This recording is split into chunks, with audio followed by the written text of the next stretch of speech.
YouTubers, nervous neuron here. G'day YouTubers, nervous neuron here. G'day YouTubers, nervous neuron here. G'day YouTubers, nervous neuron here. Now I'm scaring the guinea pig.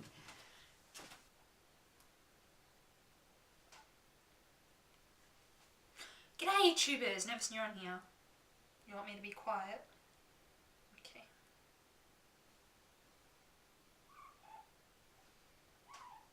Don't touch the butt. Don't touch the butt. Alright, I'll leave you alone. This is basically a video response to Doodlebuggy15's video special interest and tips. Have a look at Doodlebuggy's channel. She's just started blogging and basically it's all about Asperger's so far. I don't know what she's going to continue to blog about or whatever. And it's from a team perspective, so that's pretty good. So if you're interested, go have a look. Now to respond to the video, which is basically she talks about her special interests. Okay, so for those of you who aren't in the know, special interests are basically a passion, but intensified. It's like passion. It's like you're obsessed with this one narrow topic and you like it a lot, basically. I think it's really hard to differentiate between that and like somebody's passion or hobby. So yeah, I wanted to talk a little bit about my special interests. But keep in mind, I'm not diagnosed with Asperger's syndrome or autism. Super cute. Look at the super cute. Oh, look at the super cute.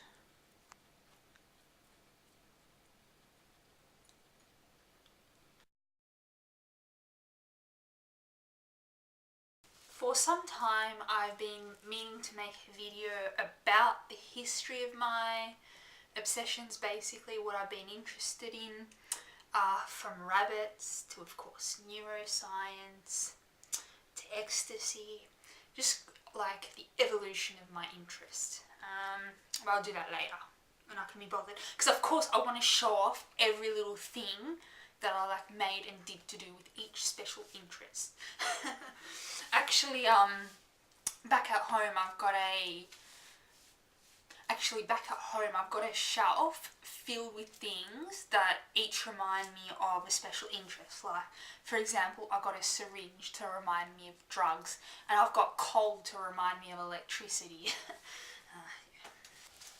But instead of talking about them specifically, I want to talk about how they affect me. Okay, so special interests come in periods of time that are usually quite long, like a year or two, even longer, perhaps, or can be quite short.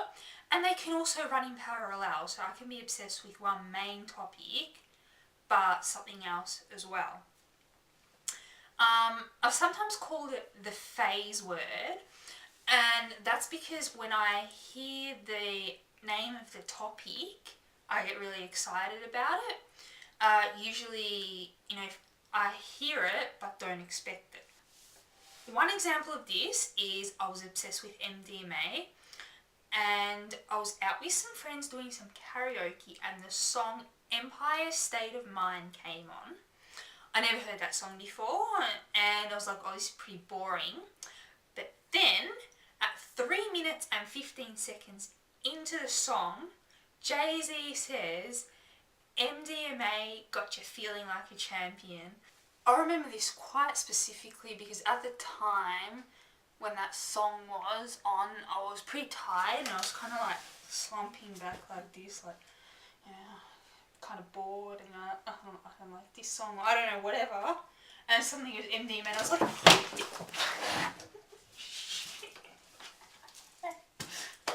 see too much MDMA. And then I was like, oh my god, did that song just say MDMA in it? Oh, I think it did. And I wasn't sure.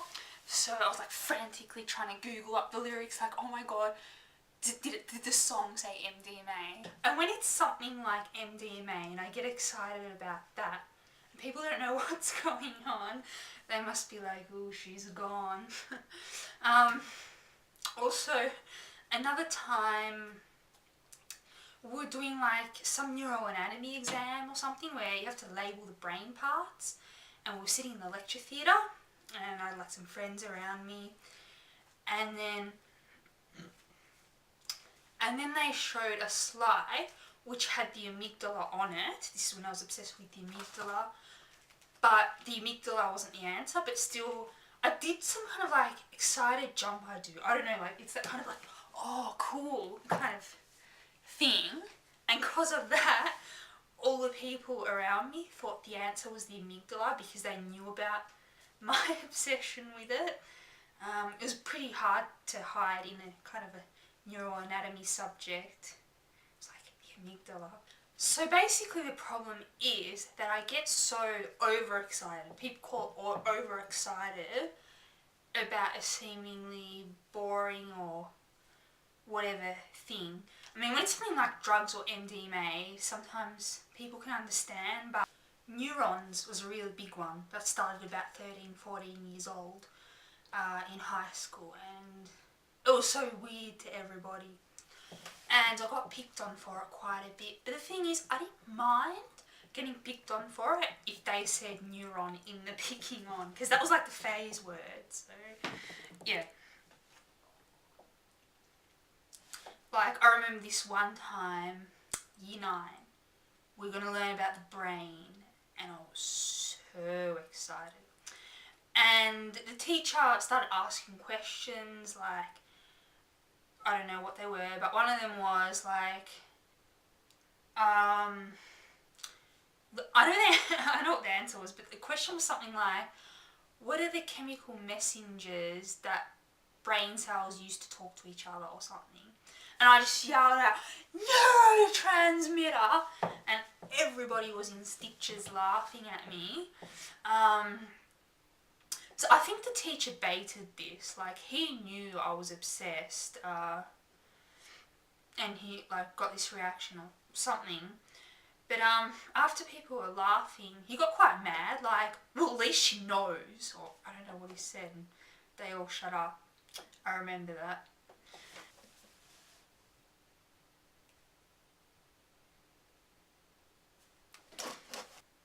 So really the problem is just showing too much excitement about something and perhaps talking about it too much. Just a big no-no in the social world. What's actually funny is I think if my obsession happened to fall on fire, I'd be considered a pyromaniac. Oh my god.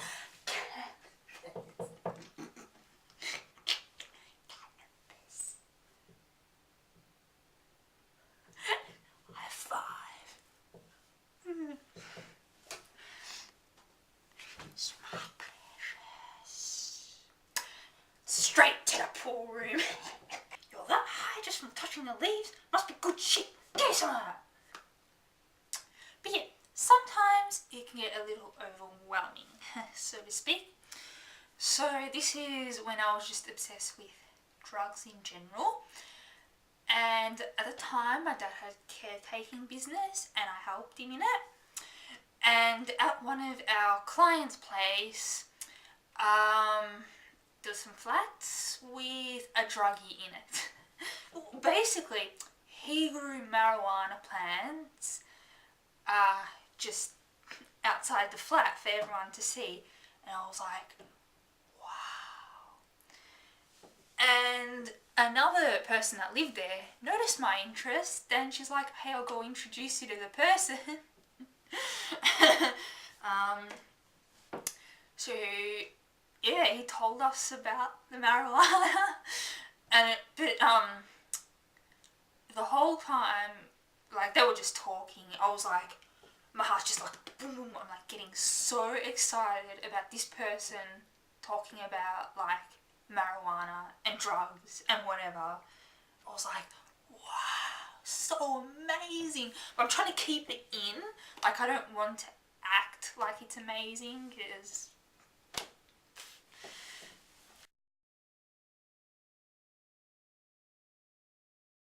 Yeah, and then he ended up giving me some of the seeds, and I took some leaves for decoration.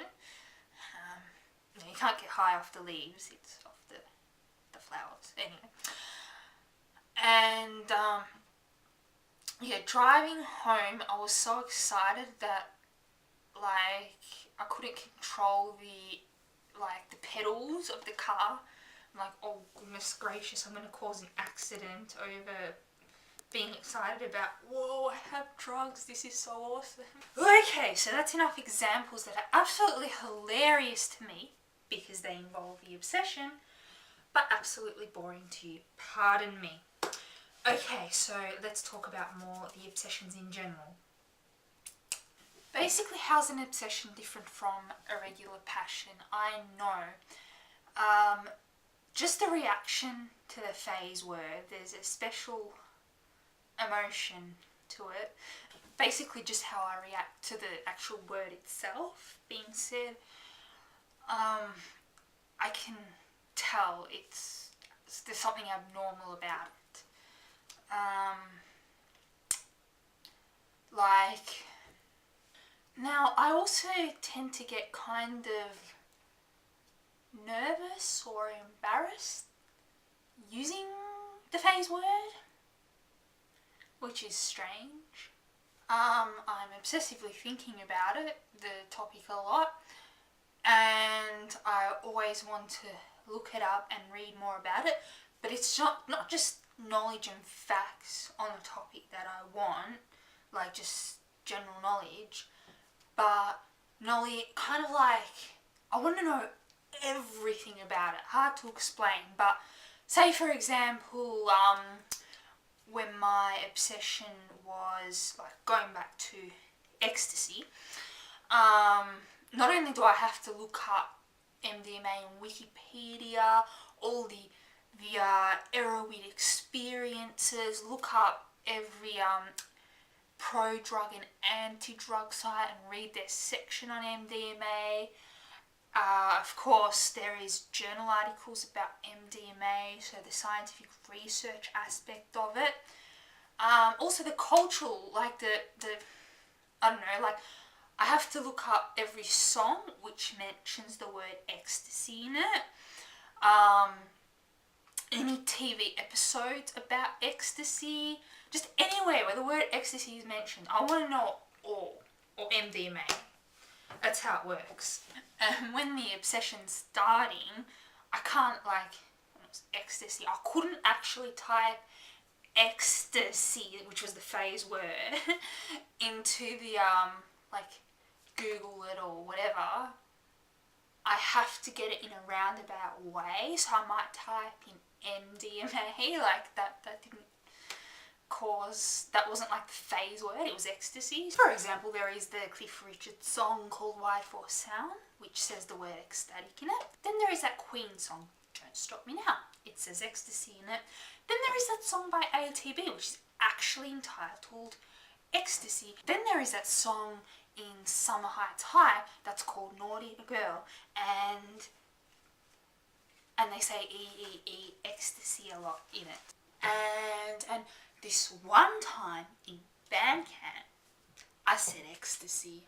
Okay, that is enough. I cannot continue with this video without derailing myself talking about these stupid special interests. Hey, they're not stupid, they're really good. So now I have been speaking for approximately 14 minutes, and I will now attempt to sum up these 14 minutes very quickly. I do say I am very inefficient at getting to the point. That's why you guys love me, right?